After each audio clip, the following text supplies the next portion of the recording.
C'est quelques lignes avant la moitié. On avait parlé, oui, on avait parlé de l'eau. On va reprendre 2-3 lignes.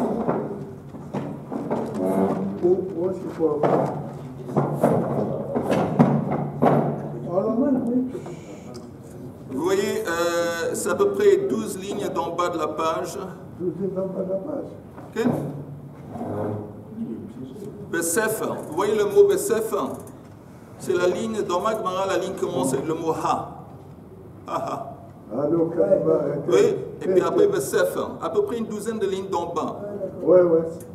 Besef, on avait dit qu'un livre, ça peut être un Sefer Torah ou un autre livre du Tanakh, ça va invalider, si ça rentre en contact, ça va invalider la Trouma. Pourquoi? Tout le monde a compris, même Richard. J'ai pas entendu parler. Tu vois, j'ai vu tout de suite. Tu avais l'air moins éveillé que normal. Non, merci. On dit, il y a une liste de choses qui rendent la Trouma, qui vont invalider la Trouma. Il dit par exemple, quelqu'un qui mange, on avait dit, il y a quelqu'un qui mange quelque chose d'impur, il devient impur.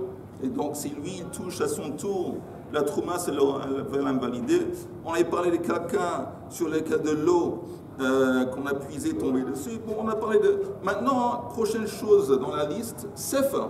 C'est ou Sefer Torah, ou un Sefer du Tanakh. Ça, si ça touche la Trouma, ça rend la Trouma, ça va invalider les possèdes.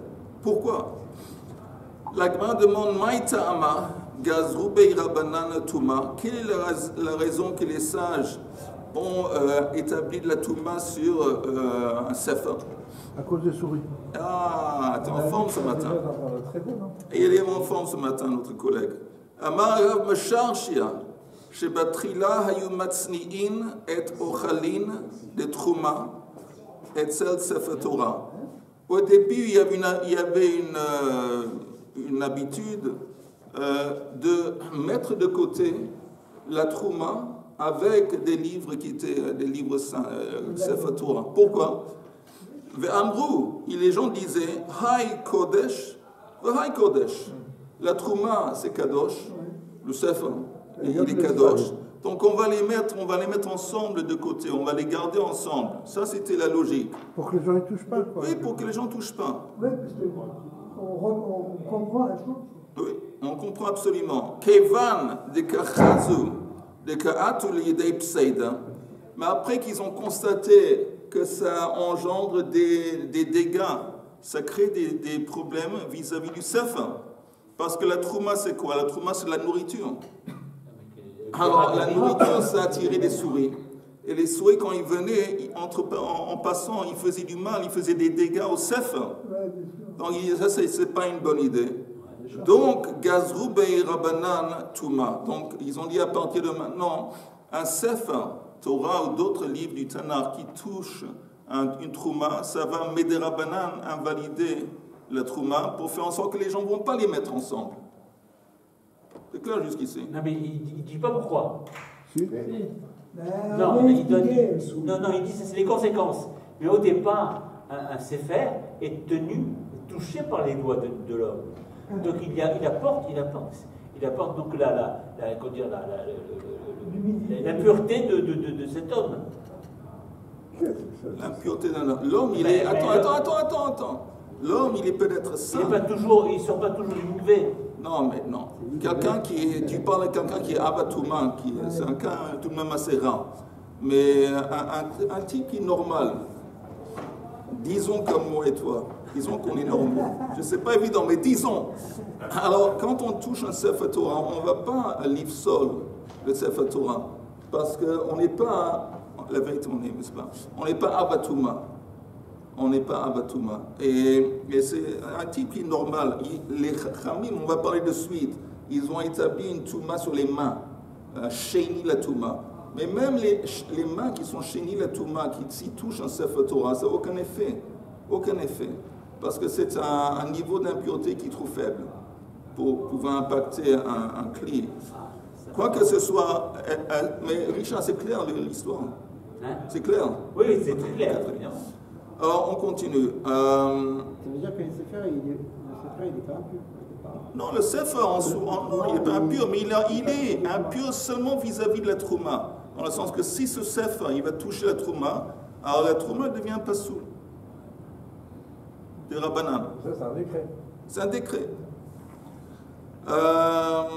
Mais comment on peut rendre impur quelque chose si on n'est pas impur soi-même? Comment est-ce qu'on peut rendre impur quelque chose si on n'est pas impur nous-mêmes? Je veux dire le Sefer Torah. Ah, non. Il y a des fois que l'impact d'un objet sur quelque chose, ça dépend de l'objet qui entre en contact avec la chose. Je donne un exemple classique. Les cendres de Meichatat, de Paradouma. Alors ça va rendre pur quelqu'un qui est impur. Et au contraire, ça va rendre impur quelqu'un qui est pur. Donc c'est un petit peu, on voit que c'est pas seulement la chose elle-même, c'est l'impact que ça a sur la personne qui entre en contact avec. Et donc ici, les sages, qu'ici il y a la trouma qui rentre en contact avec un Sefer Torah, ça va rendre la trouma fasoul. Bokotoveli, Bokotovyoel. Ok, on est à la page Yud Dalet. Parce qu'en fait, la Gemara elle dit que le Sefer, il est Touma. Pardon? La Gemara elle dit que le Sefer, il est Touma. On va voir. Là, le Sefer, il a Touma, le Sefer. Le Sefer Maïtama. Maïtama Gazrou Alea Rabbanan Touma. Pourquoi les Chachamim ont décrété sur le Sefer Torah Touma? Il faut dire, mais dans le contexte de quoi? Dans le contexte de la Trouma. Si un Sefer Torah va toucher un morceau de nourriture qui n'est pas Trouma, ça ne va pas le rendre impur. Ça ne va pas l'invalider, ça ne va pas livrer sur le tout. Ok, on continue. Vayadaim, c'est la ligne qui commence à Yadaim, Yud Dalet. Yud Dalet Amoud Aleph. Yud Dalet Amoud Aleph. Et on est 1, 2, 3, 4, 5, 6, 7 lignes. 7 lignes d'en bas de la page. On a dit que les mains, ils rendent la trouma impure. Et ils vont invalider la trouma. Vayadaim mipnei sheyadaim askaniyot hen. Simplement parce que normalement les mains, c'est pas hygiénique. C'est pas hygiénique, ça veut dire quoi pas hygiénique? Les mains, normalement, surtout à l'époque, on se nettoyait comme ci, comme ça, et on touchait un petit peu à droite et à gauche. Et donc c'est un bisayon pour que des mains qui sont souvent pas hygiéniques vont toucher la trouma. Regardez le Rashi. Mais Touma et hygiène, c'est deux choses, c'est deux mondes différents. Oui, mais c'est simple. Encore une fois, le Sefer Torah, il est hygiénique, il est tahor. Néanmoins, on lui dit que c'est tamé. Regardez le Rashi. Askaniyoten. Vous voyez? À quel niveau? Au niveau à peu près 12 lignes d'en bas du Rashi. Askaniyoten. Les mains, ils touchent à droite, à gauche. Venogin bibesaro. Les mains, ils touchent les morceaux du corps qui sont censés être recouverts. Aussi, il se salit quelquefois quand il se nettoie. Et c'est comme un mépris vis-à-vis de la trouma, qu'elle va être touchée par des mains. Et pas seulement la trouma, des mains en fin de compte. C'est un peu dégoûtant que ces mêmes mains ils vont toucher de la nourriture. Veraboteinu mefarshim, chashinen sheman nagu, yada betuma. Non, alors ça je ne vais pas continuer le Rashi parce que Rashi va rejeter. Bref, l'explication de base, c'est que les mains, il y a deux raisons, on va voir bientôt. Mais les mains, ils sont, oui. Elles sont chenilles et touma. Chenilles et touma, exactement. Chenilles et touma. Maintenant, chenil et touma, ça n'a aucun effet sur la nourriture qui est normale, qui est chouline, seulement sur la trouma. Si chenil et touma, ça touche ochel normal, aucun effet. Mais si ça touche la trouma, qui a plus que doucha, donc plus sensible à la touma, ça va l'invalider. L'hygiène, c'est aussi la raison pour laquelle on fait Netilat Yadayim? Non, la raison pour laquelle on fait Netilat Yadayim, c'est parce que vous savez que les Kohanim, ils mangeaient ou buvaient la trouma. Maintenant, la trouma principale qu'ils prenaient, qui mangeaient, à part, il y avait l'huile surtout, il y avait le vin, et il y avait tout ce qui est les pains, tout ce qui fait de récolte. Oui, pâtisserie de pain. Ça, c'était surtout ça qu'ils mangeaient. Maintenant, un Kohen, il doit faire gaffe, il doit être pur pour pouvoir manger la trouma. Quand on est allé dans la galoute, les sages ont décidé que c'est possible que les Kohanim, après l'exil qui va durer tellement de temps, ils vont oublier toute cette idée de Touma Vetahara et de Trouma et le devoir, l'obligation de se purifier avant. Ils ont imposé à chaque juif de faire Netilat Yadayim avant de manger du pain. Maintenant, l'idée de Netilat Yadayim, ça n'existe pas dans la Torah. Pourquoi ça n'existe pas? Parce que dans la Torah, si quelqu'un devient tamé, c'est le corps entier qui devient tamé. Ça n'existe pas qu'il y a seulement les mains qui sont impliquées. Mais ça, c'est une xéra de Rabbanan et qui cible les Kohanim. Donc, quand nous, on fait Netilat Yadayim avant le pain, la raison principale, c'est en tant que rappel pour les Kohanim qu'après l'exil, quand on rentre en Israël et quand le temple va être reconstruit, Bimira Biyameinu, ils ne vont pas oublier qu'avant qu'eux, ils mangent leur pain, souvent le pain des Kohanim consiste de Trouma, eux, ils vont devoir faire attention de se purifier avant de manger leur Trouma. Ça, c'est la raison principale pour les chrétiens avant le pain. Donc, c'est un substitut du mikvé. C'est un rappel. C'est un substitut, c'est un rappel pour le fait que les Kohanim doivent être dans un état de pureté quand eux, ils mangent leur trouma. C'est pour ça que tout le monde fait Netilat Yadayim avant de manger le pain. Ça veut dire l'automatisme. Alors, la Gemara dit Tana, Af Yadayim habaot mechamat sefer poslot et atrouma. Il pas seulement ça, mais des mains qui ont touché un Sefer Torah aussi vont rendre la trouma, vont invalider la trouma. Une main qui a touché un Sefer Torah. On va en parler de suite. Meshum de Rabbi Parnach, de Amar Rabbi Parnach, Amar Rabbi Yochanan. Aochet Sefer Torah Arum, Nikbar Arum. Quelqu'un qui a touché un Sefer Torah. Arum, ça veut dire littéralement nu. Alors il va être enterré nu. Mais non, ça ne veut pas dire ici nu, ça veut dire simplement qu'il a touché un Sefer Torah directement. Nu, ça veut dire que nu, c'est sans intermédiaire d'habit. Alors ça veut dire que si quelqu'un touche un Sefer Torah Arum, ça ne va pas sur la personne, ça va sur le Sefer Torah. Ça veut dire qu'il a directement touché, peut-être même le claf, le parchemin. Oui, sans intermédiaire. Et la raison pour laquelle, on va voir tout de suite, les sages ne sont pas intéressés que ça va se passer. Ils ont eu peur, encore une fois, on va salir et abîmer le parchemin. À force que des gens ils vont toucher, et il y a un grand risque qu'on va abîmer le parchemin. Donc aujourd'hui, même c'est une halakha. Quand on essaie de ne pas toucher le parchemin directement, selon comment ça s'appelle oui, le talit ou quelque chose d'autre, c'est quoi comme on dit? Le foulard. Oui, le foulard, exactement. C'est le même mot que la main. Oui.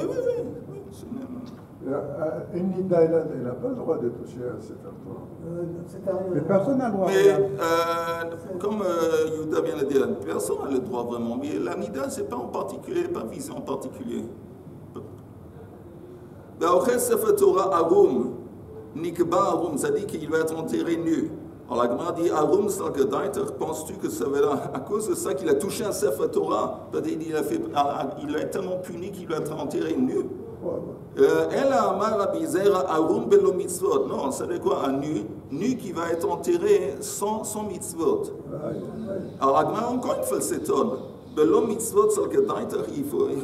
Encore une fois, il a une telle punition, on va lui prendre tous ses mitzvot, il va être enterré sans ses mitzvot. Ella em agum belo ota mitzvah. Plutôt, il va être enterré nu de la mitzvah spécifique pour laquelle il a touché le Sefer Torah. C'est-à-dire que si, disons, il a eu une aliyah, il a lu un extrait de la Torah, et en lisant, il a touché, quand il est monté, il a touché. Alors, il va être dénudé, il va être privé, on va lui enlever le mérite de cette mitzvah, de cette récitation de la Torah. Aussi, il a fait, comme on l'a dit, il a fait Hagba'a.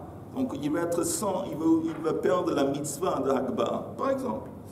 Mais de tout ça, on voit ici que les sages ne veulent pas qu'on va directement toucher. Donc, entre autres, ils ont dit que si quelqu'un touche un Sefer Torah, pour empêcher que les gens vont toucher, alors, et après il touche la Trouma, alors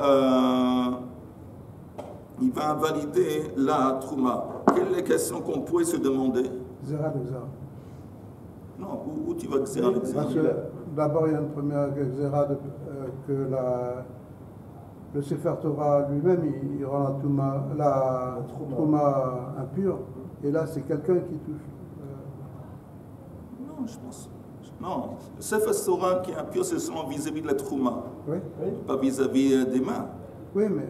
Je t'ai dit avant, le Sefer Torah qui entre en contact avec d'autres objets, il ne va pas rendre les autres objets impurs. Oui, mais là, c'est le Sefer Torah. S'il touche un contact avec une main, alors c'est les mains qui... Oui, c'est les mains. C'est indirectement. Ok. Tu dis que c'est en fin de compte une touma très censée être diluée.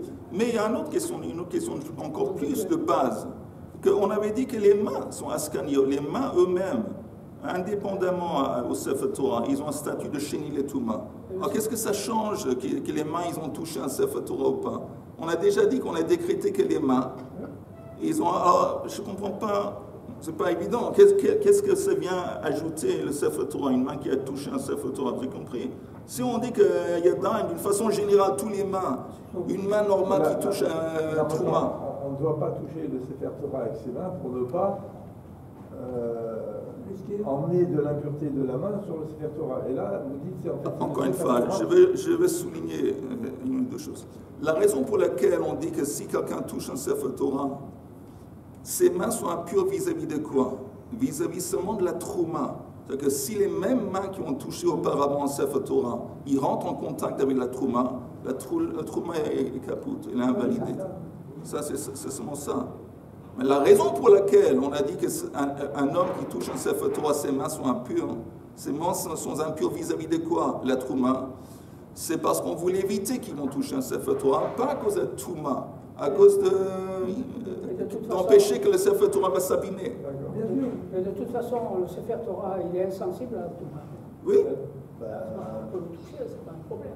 Oui, mais on parle, c'est pour ça que j'ai dit, on n'a pas peur de Touma, on a peur d'abîmer. Il y a un type qui a la transpiration, il a les mains qui sont liquides parce qu'il transpire, il touche à droite à gauche, ça va abîmer, ça n'a rien à faire avec la Touma. On a quand même dit que le Sefer Torah, il est tamé par rapport à la Trouma. Il est tamé vis-à-vis de la Trouma. Ça oui, ça c'est autre chose. Et on n'a pas seulement ça, on a dit que le Sefer Torah, il va rendre tamé une main qui touche le Sefer Torah, qui touche après la... Ouais. Mais on peut dire aussi que c'est pas la même personne qui parle des mains et puis... On va voir tout de suite, la Gemara demande cette question. La Gemara demande, il y a deux xérotes. Une xéra qui s'applique à Sefer Torah qui rend les mains impures, et l'autre, c'est facile, comment on contourne le problème. On touche le Sefer Torah pas directement, on peut le toucher indirectement, alors là, il n'y a pas de problème. Et il y a une xéra qui dit que les mains, généralement, ils sont tamés vis-à-vis de la Trouma. Alors la Gemara dit, et c'est pour ça encore une fois qu'on fait Netilat Yadayim. Alors la Gemara dit, Belo Tamidza, Hey Gazur Bereisha, quelle est la xéra qui a été établie au début? Quelle était la première xéra? Il est ha Gazur Bereisha. Si tu me dis que d'une façon générale, on a établi que les mains sont tamées, alors ça n'a aucun sens. La Gemara dit en haut de la page suivante, Kevan dehach gazur bereisha. Si tu me dis qu'au début il y avait le décret que les mains ils ont un statut de Touma, ha tu l'amali. On n'a pas besoin après de nous dire qu'une main qui touche un Sefer Torah, parce que c'est déjà sous-entendu, les mains généralement ils sont là. Elle a hach gazur bereisha. Il faut dire que d'abord la première xéra, c'était une main, quelqu'un qui touche un Sefer Torah directement, ses mains sont tamées vis-à-vis de la Trouma. Et plus tard, on a décrété que d'une façon générale, les mains, ils ont un statut de Trouma. Vehadar, ils sont retournés, gazur bekuluhu yadayim. Voilà. On a dit à la fin de la liste un tfoulium, aussi un tfoulium qui entre en contact, qui touche la trouma, aussi va rendre la trouma pasoul. Qu'est-ce que c'est un tfoulium? Quoi? Un tevoul yom. Celui qui s'est émergé dans un mikvé. Quelqu'un qui vient de s'émerger dans un mikvé. Et il n'y a pas eu encore la tombée de la nuit. Mais qui est pur. Ah oui, mais s'il est pur, pourquoi s'il est pur, est-ce qu'il rendrait la trouma invalide? Pourquoi est-ce qu'il va... Quand on a tombé de la nuit, il est nul. Parce qu'il s'est immergé dans une mikvé de jour et non pas de nuit. Non, c'est presque, il est presque. On n'a pas le droit d'aller au mikvé la nuit. Normalement, on va au mikvé le jour. Mais il aurait dû attendre. Il aurait dû attendre la tombée de la nuit. Et ça, il ne l'a pas fait. Donc, tant qu'il n'a pas subi la tombée de la nuit, il n'est pas tout à fait pur, dans le sens que s'il touche, même touche, la trouma, ça va invalider la trouma. Ça, c'est tfoulium. Mais la grande demande, tu me dis, ça fait partie des choses qui ont été décrétées par Beit Shammai et tout ça, mais il dit, tfoulium, la troisième ligne d'en haut, tfoulium deoraitehu, c'est un interdit de la Torah d'Irtiv, ou va hashemesh v'taher. Dans la Torah, en parlant du Kohen, c'est écrit, peut-être je vais lire le verset en entier, où va Hashemesh, ça fait allusion au coucher de soleil. C'est pas au bas le matin quand le soleil monte, c'est où va Hashemesh quand il se couche. La fin du coucher de soleil, donc la sortie des étoiles, où va Hashemesh v'taher. Et après, seulement après, Yochal mina kodashim ki lachmohu. Il peut manger des nourritures qui sont une kadosh parce que c'est son pain. Ça parle de la trouma du Kohen. Donc de là, on voit c'est de la Torah. Non, c'est pas de la Torah. La Torah, ça concerne la consommation de la trouma. Oui. Et là, on te dit que le fait de toucher la trouma... Il a fait. Alors, comme Yehuda vient de dire, ce qu'on voit dans la Torah, c'est qu'il peut seulement manger la trouma après la tombée de la nuit. Ce n'est pas écrit que s'il va toucher la trouma, il va invalider la trouma. Alors, regardez...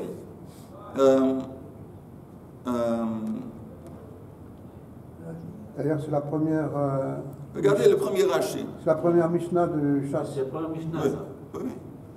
Regardez le Rashi en haut, où va Hashemesh v'taher. Le commencement de ce Masechet Brachot.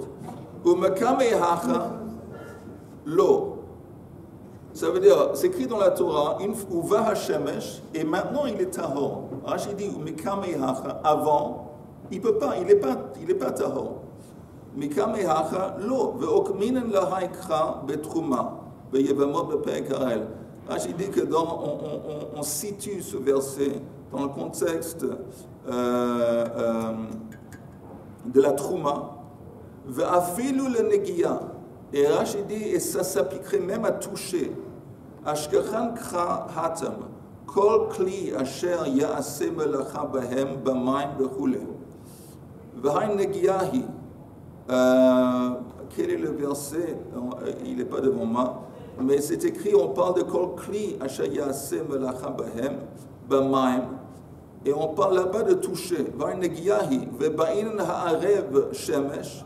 Et on voit qu'on a besoin de ha'arev shemesh, pas seulement pour pouvoir manger la trouma, mais même à travers ce verset, même toucher. Alma, psil, pasil ben negia, qu'il va invalider la trouma, même s'il le touche, dilo pasil le mai karelei betaher. Parce que s'il ne va pas le rendre impur, pourquoi le verset utilise le mot vetaher dans le contexte de ce cli?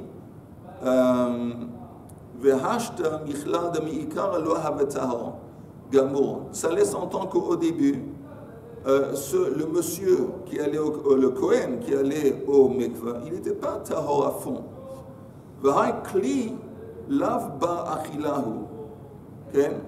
Et le cli dont on parle, ce n'est pas quelque chose qu'on peut manger, c'est un ustensile.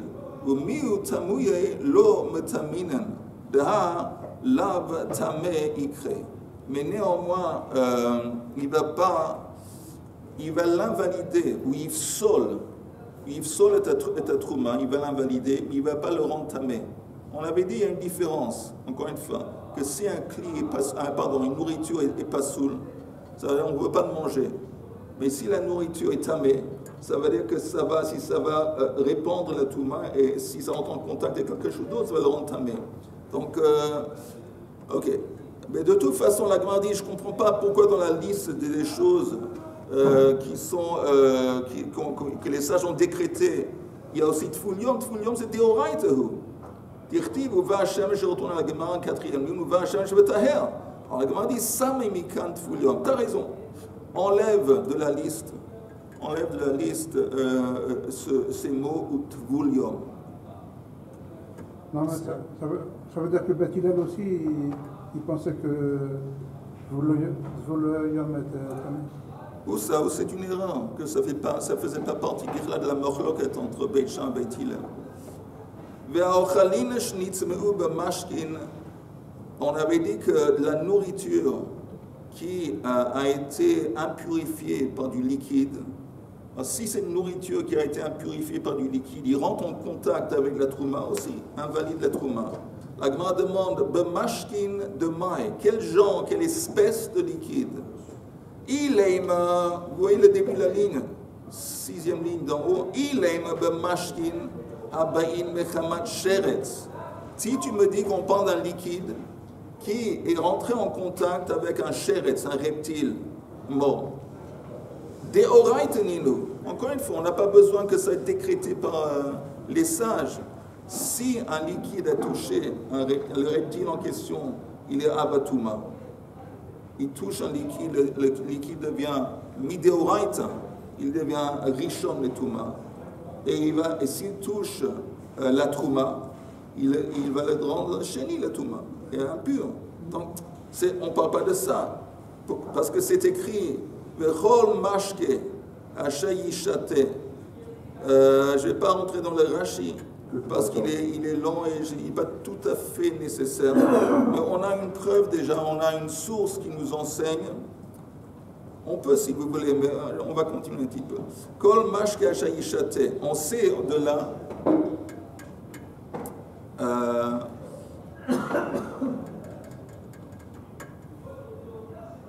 On va lire le Rashi. Comme ça, on va être comme il faut. Regardez le Rashi qui dit. C'est un on personnel. Hein? Vechol mashke, exactement. Vous voyez Derti Vechol mashke dans le Rashi, le titre du Rashi.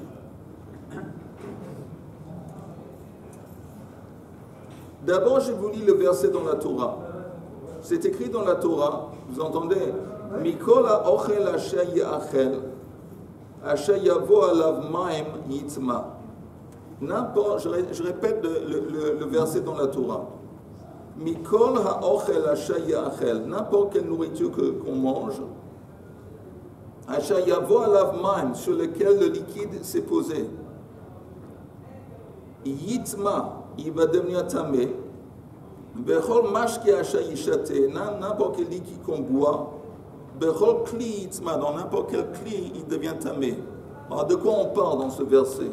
De quoi on parle? Rashi nous explique. Hein? Quel liquide? Exact. N'importe quel liquide qu'on boit. Hein? Il y a du liquide Kodesh, il y a pas de problème. Apparemment de l'urine, normalement, ce n'est pas un liquide qu'on boit. Donc ça, apparemment, ça ne va pas recevoir la Touma. Apparemment. Mais regardons les Rashi. Le titre du Rashi dit Vechol mashke. Vous voyez ou pas? Ok, le Rashi qui dit Vechol mashke.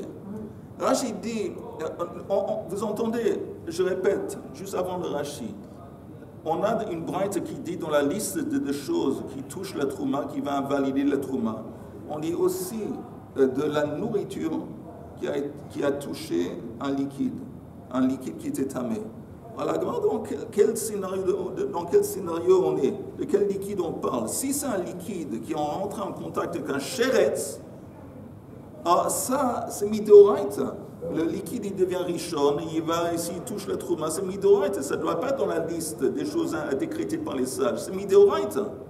Et on cite ce verset. Alors, maintenant, on regarde le Rashi. Regardez, Derti Vechol Mashke.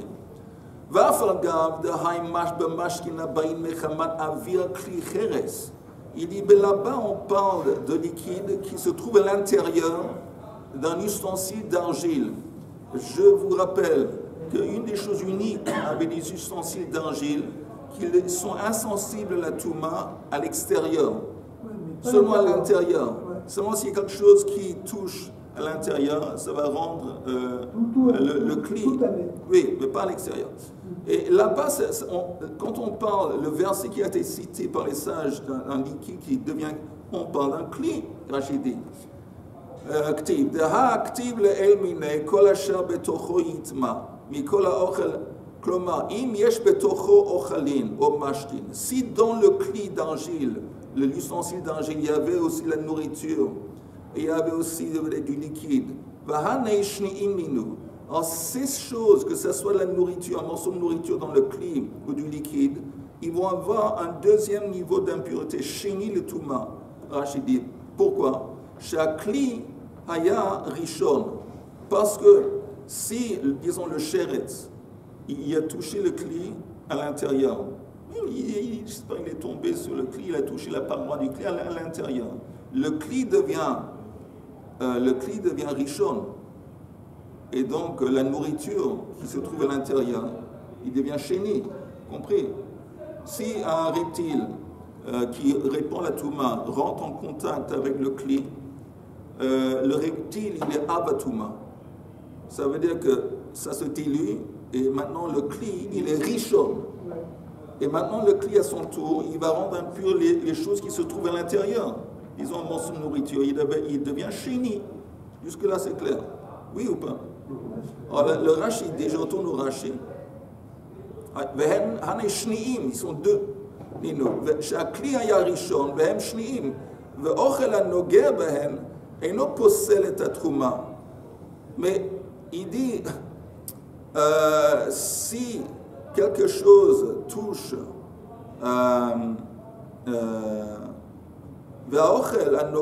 si une autre nourriture touche la nourriture qui était dans ce cli, qui chénit, alors elle va devenir shlishi. Il n'y a pas de shlishi dans la chose. Et si à son tour ça touche la trouma, midoraita, ça ne va pas impacter.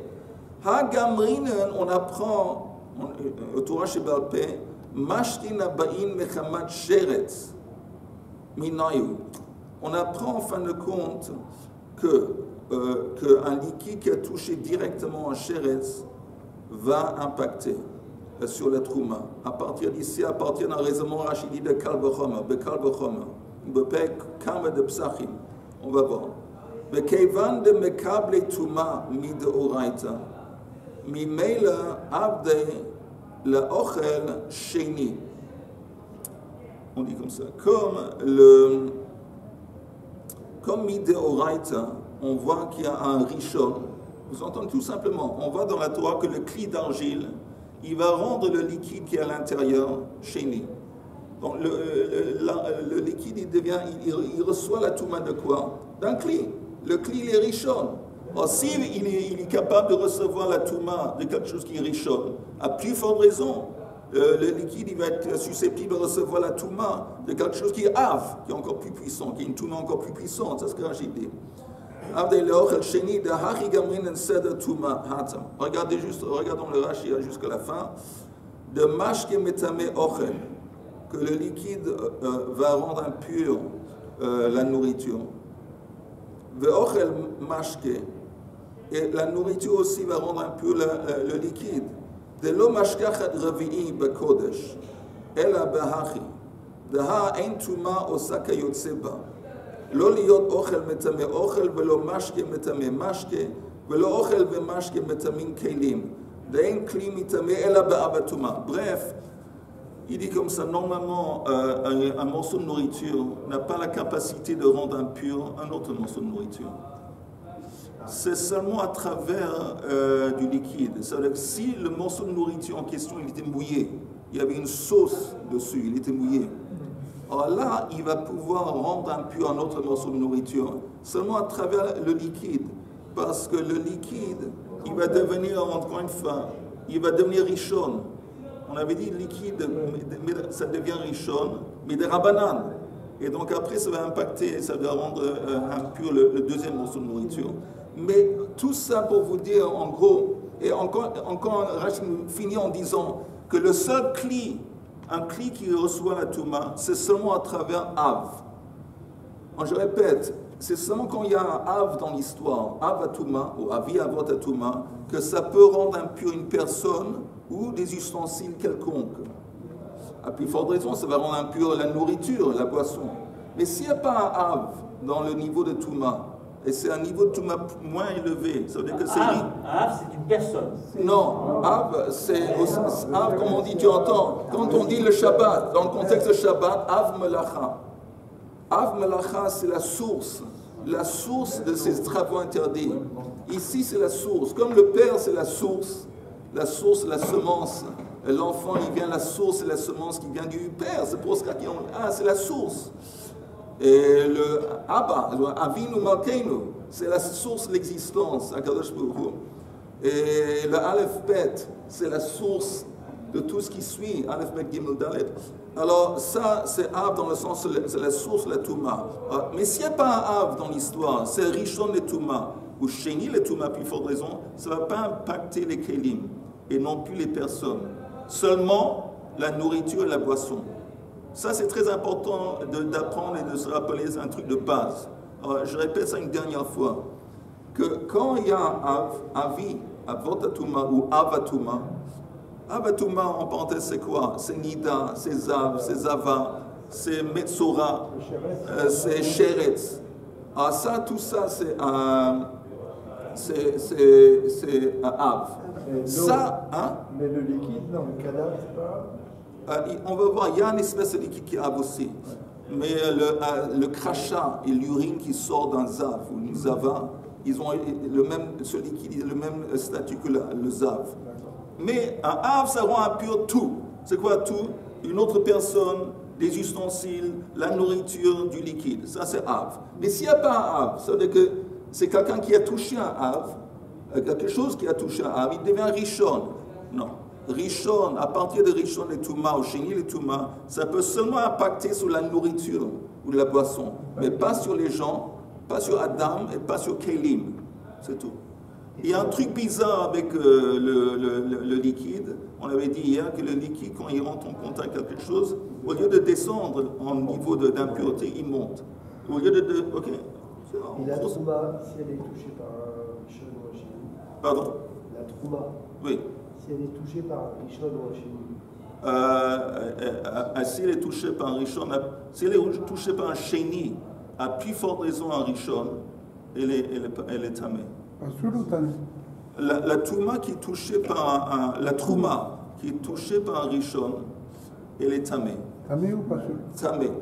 Et la Trouma qui est touchée par un Sheni, elle est pas soul. Et par un Shlishi, Non, rien. Qu'est-ce qui est sensible même à un troisième niveau d'impureté? Seulement Kodashim, des morceaux d'offrande. Seulement ça. Ça, c'est ultra kadosh. Donc ultra sensible. Ça, c'est... j'ai compris. Ça veut dire qu'en fait, plus c'est kadosh, et plus c'est sensible à la Touma. Non, c'est sensible à la Touma, donc la moins élevée. C'est ça l'idée. Oui. Encore, on continue. Donc, la Gemara dit encore une fois, tu me dis dans la liste des choses qui touchent la Trouma, qui vont invalider la Trouma, tu me dis la nourriture qui a été touchée par du liquide. Quel liquide? Alors, je retourne dans les mots. La cinquième ligne, B'mashkin de main, quel genre de liquide? Si tu me dis un liquide qui a été rendu impur par un sheretz, on n'a pas besoin de t'écrire des sages, c'est un midéoraita, d'irtiv.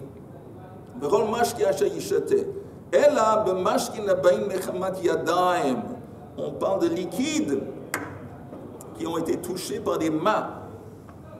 Et pourquoi? Parce que les mains, on avait dit c'est Sheni. Et ça touche le liquide, ça va rendre le liquide Rishon. Et ce liquide qui touche la Trouma, ça va le rendre en fin de compte, parce qu'il soloto.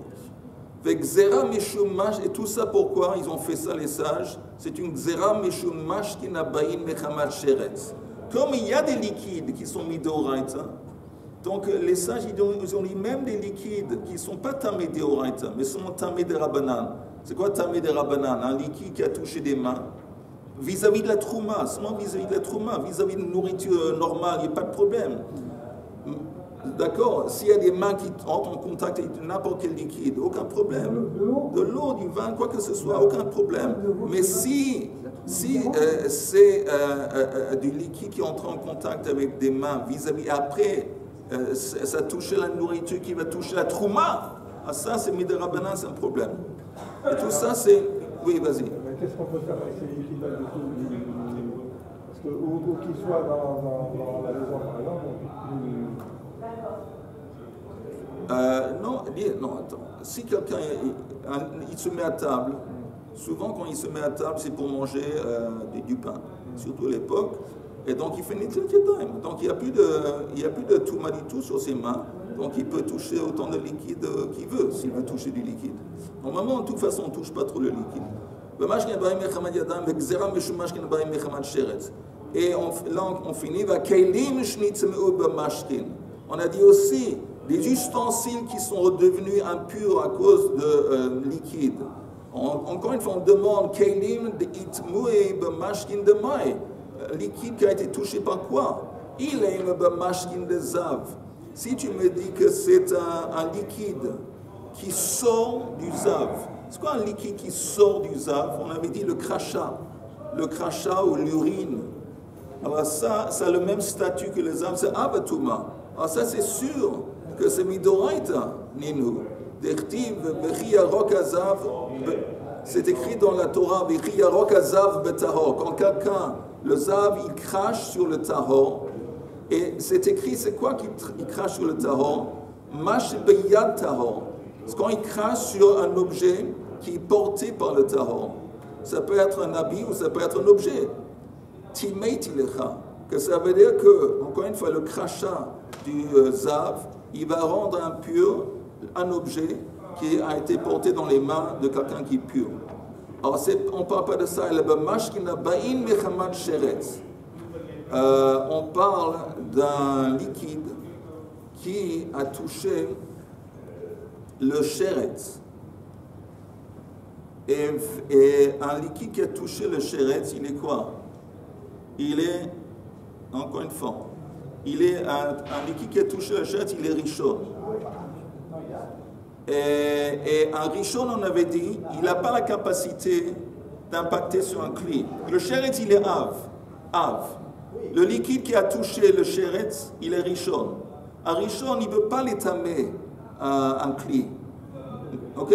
Mais comme il y a un liquide, le liquide qui sort d'un zav, le crachat, l'urine, qui oui peut rendre impur un cli, donc ils ont dit, les sages, ils ont fait une xéra, que même un cli qui est entré en contact avec un liquide qui est rishon, le cli en question, s'il touche le trouma, ça va l'invalider. Ça, c'est une xéra. Et dans les mots, et là, vraiment, on finit. Regardez. Ela b'mashkin habain mechamat sheretz. On parle d'un cli qui est devenu impur à cause d'un liquide qui a touché un sheretz. Et ça, c'est une impureté de ce cli qui est impur des rabbanan. Vese xéra, c'est un interdit, un décret meshum mashkin des zav, à cause du mashkin qui vient du zav. Parce que le mashkin qui vient du zav, c'est une touma deoraita. Mais ils ont dit même une touma de... Ça marche aussi. Et là, on va s'arrêter. On est arrivé à mashkin de zav. Un point. J'espère que c'est clair pour tout le monde. Vous savez quoi? Un rashi, juste un rashi. Et là, on finit. Rashi qui dit Xera meshum mashkin abayim mechamat sheretz. Dashkachan ben shehen rishonim de oraita. Dehade gazo bechol tumat mashkin liot tachila. Velo gazo nami beochalim gzera mishum ochel abba mechamat sheretz. היינו טעמה דאחמיר רבנן במשכין משום דעלולין לקבל טומאה שאינן צריכים תיקון הכשר הבאים על ידי טומאה, אבל אוכלים צריכים תיקון. Vous savez, Rashi est important, peut-être on va le revoir la prochaine fois. Pourquoi est-ce que les sages, ils étaient mahmir sur les mashkin, qui ont tout, et pas sur la nourriture? Pourquoi ils ont dit, c'est seulement un liquide qui a touché un sheretz, dont le liquide il devient rishon, qui est capable d'impacter sur un cli. Pourquoi pas une nourriture qui a touché un sheretz, il est aussi rishon. Pourquoi cette nourriture qui est rishon ne peut pas, mais des rabanan, rendre impur la trouma? La raison est qu'il y a une différence de base entre la boisson, le liquide, et la nourriture. Tout ce qui est nourriture, pour devenir sensible à la trouma, doit être mouillé. Elle doit être mouillée, pas au moment qu'elle rend impure, mais elle doit avoir subi du liquide qui est tombé dessus, disons de la pluie. Même si après c'est sec, mais une fois qu'elle a subi du liquide, il y a du liquide qui est tombé dessus, maintenant c'est sensible, c'est capable à recevoir la touma, ce qui n'est pas le cas avec la nourriture. Pardon, ce qui n'est pas le cas avec le liquide. Le liquide n'a pas besoin d'être sensibilisé à la touma. Le liquide, elle reçoit la touma, point, c'est tout. La nourriture, disons, il y a un morceau de nourriture, un fruit quelconque, qui n'a jamais subi, il n'y a jamais du liquide qui est tombé dessus. Et en plus, on doit voir que ça doit être volontairement. Jamais. Et puis ça entre en contact avec quelque chose qui est impur. C'est pas impur. La nourriture n'est pas impure. Parce que ça n'a pas.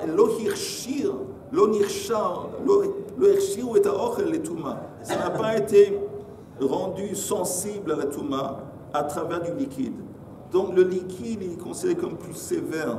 Et donc les sages, ils sont toujours plus sévères envers le liquide qu'ils sont envers la nourriture. On va reparler de ça, Bined, si ce n'est pas clair la prochaine fois. Je vous souhaite à tous un somme.